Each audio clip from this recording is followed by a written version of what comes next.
el caso de Micaela en Rubio. Se dio en el 2019. El aplauso para Marcelo Acuistapache. Adelante, Marce. ¿Cómo andan? ¿Cómo andás, querido? Un placer ¿Andás bien? verte. ¿Cómo están? Bienvenido. ¿Qué tal? Bueno, muy bien. Lo habíamos adelantado el lunes pasado. Sí. Caso Correcto. conocido, ¿no? Un caso que Y es un caso de los más mediáticos de los últimos años. Lamentablemente fue también de los casos más terribles por las características.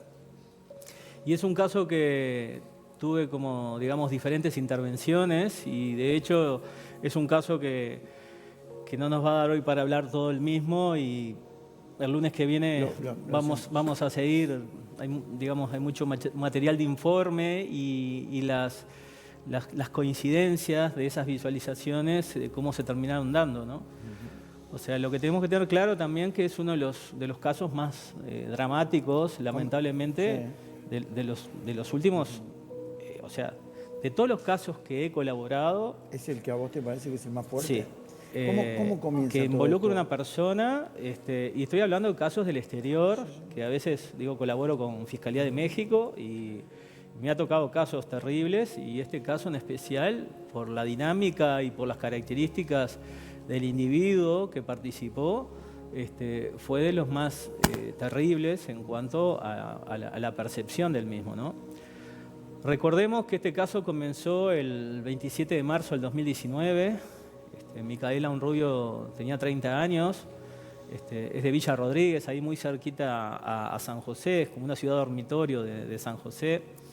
Ella trabajaba cuidando a una señora a unos kilómetros de ahí, tenía dos niñas de 8 y 9 años, era muy querida ahí en Villa Rodríguez, se crió ahí y todo el mundo la quería, era muy trabajadora, muy responsable.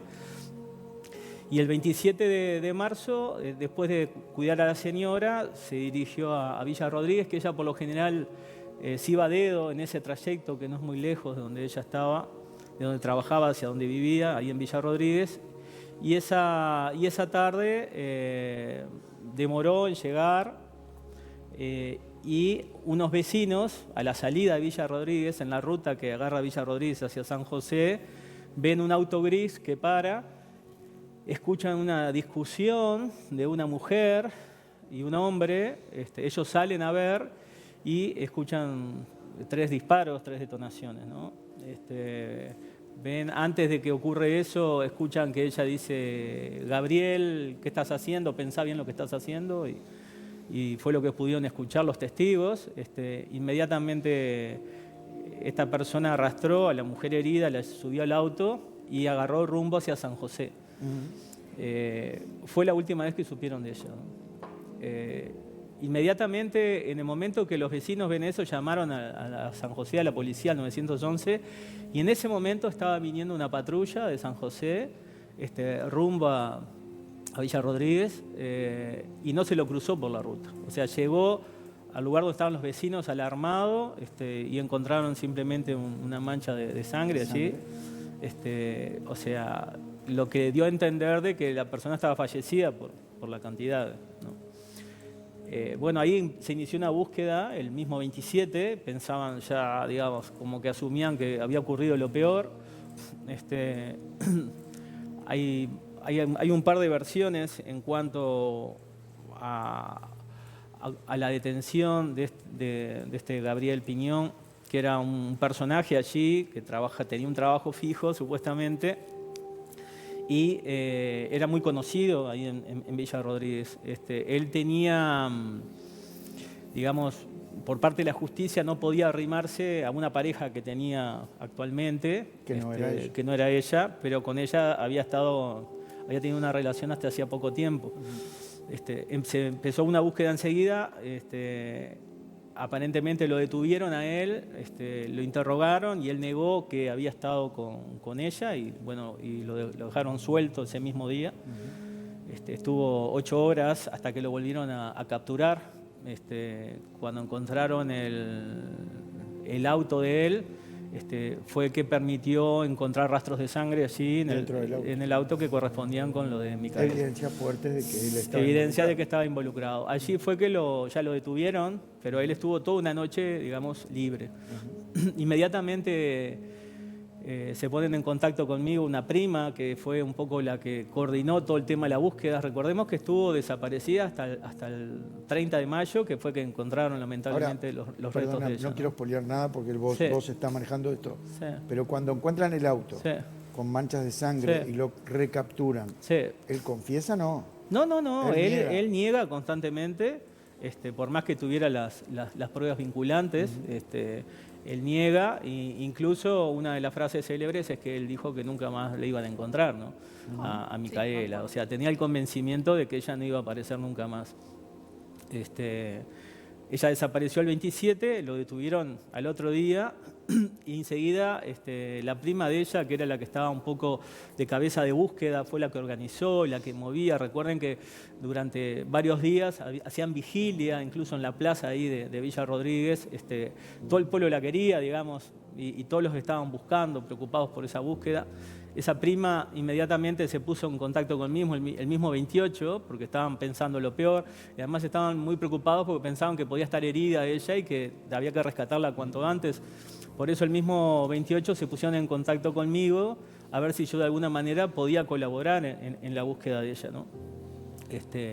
El 29 me arriban la prenda, me arriban los elementos, y el 30 hago una visualización, el 30 de marzo. Y bueno, yo en todos los años que llevo colaborando como psíquico, y mirá que he colaborado en casos realmente dantescos, por decirlo de alguna manera, este caso en especial, digamos, me marcó, ¿no? Porque recuerden que yo lo que hago con los elementos es tratar de posicionarme en el lugar de la víctima, y muchas veces me toca vivir desde su perspectiva. Y incluso este caso fue diferente porque sabíamos quién era el homicida, y ahí yo tenía otro vínculo de ingreso a la información.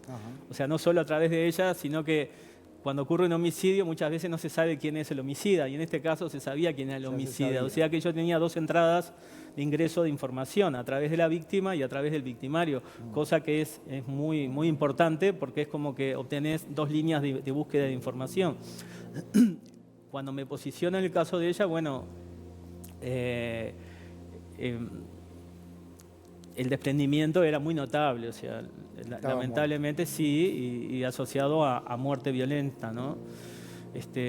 Pero él tenía como un poder, como una insanía, como un manejo de un arma blanca extraordinario, y como sorprendido. Era como que estaba posicionado en algo que nunca había visto en mi vida, la manualidad física que tenía esa persona con una cuchilla, ¿no? Con una cuchilla. Y la intención bueno, de alguna manera hacer desaparecer a esa persona en partes, por decirlo de alguna manera, ¿no? Eso es lo que sentía vos. Eso es lo que sentía, y inmediatamente dibujé lo que entendía que era un puente, que era el punto de referencia. Era un puente donde tenía como una base en el costado, como de guijarros, un arroyo. Hice todo el dibujo del arroyo, asociado a mi criterio a un lugar donde él había estado allí vinculado. Y era un lugar donde como que metían vehículos debajo de ese puente y lavaban vehículos.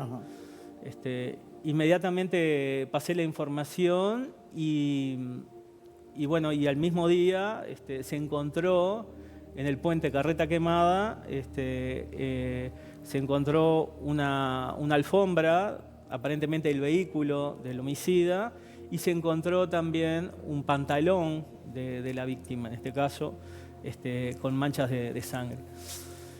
Ahí se pudo vincular que él estuvo de alguna manera lavando el auto ahí, y a mi criterio era como un despiste ese pantalón puesto allí, ¿no? Como que él de alguna manera quiso despistar, como para que la policía buscara también en otro lugar.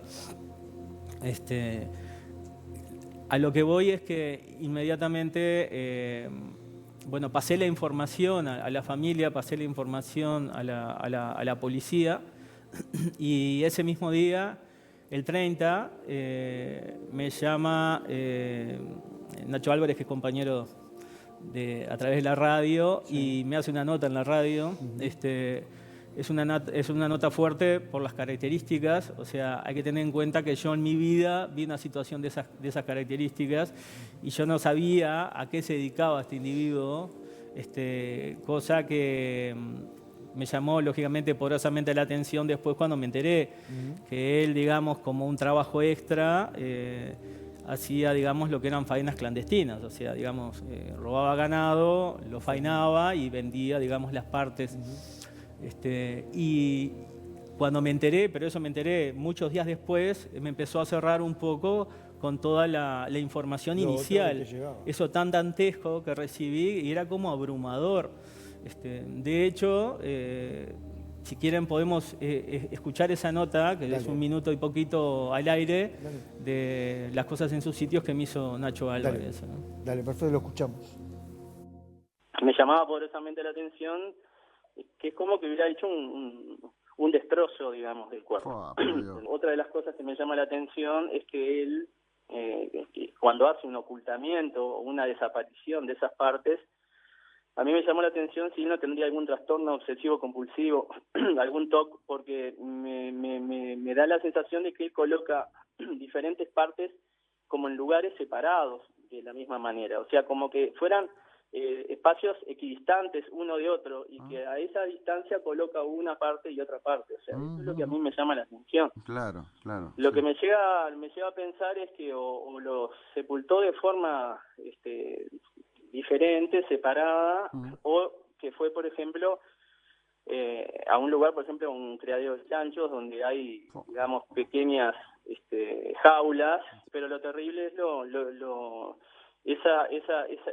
eso equidistante. A mí lo que me da la sensación es eso, pero hay algo que a mi criterio, digo, va a ser quizás por lo que se pueda llegar a encontrar algo de ella, es que él guardó algo que a él le importa mucho de esa persona, o sea, como que guardó una parte en un lugar donde él se siente seguro, o sea, es un lugar donde él siente posesión, donde él es de alguna manera el amo y señor de ese lugar, de ese territorio. Y esa parte está allí. O sea, yo sé que esto que te digo es realmente espantoso y terrible, pero es como una información única que me viene específico en este caso. Por las características del individuo, y es como que él tuviera preservado una parte de ella, que yo entiendo quizás sea la cabeza. Macabro todo, ¿no? Es escalofriante y es extremadamente macabro. Además, yo a veces me pongo a escuchar y el convencimiento que uno tiene, ¿no? Porque al tercer día que ella desapareció, digo, decir lo que dije, o sea, para mí es muy fuerte escucharlo, ¿no? Y de hecho, lamentablemente, no me equivoqué. Por las características del caso, y de hecho la forma en que se encontró correspondió con la última palabra que dije, o sea que encontraron el cráneo de ella en una bolsa, ¿no? Él lo había separado, y este caso en especial tuvo, digamos, varios aportes.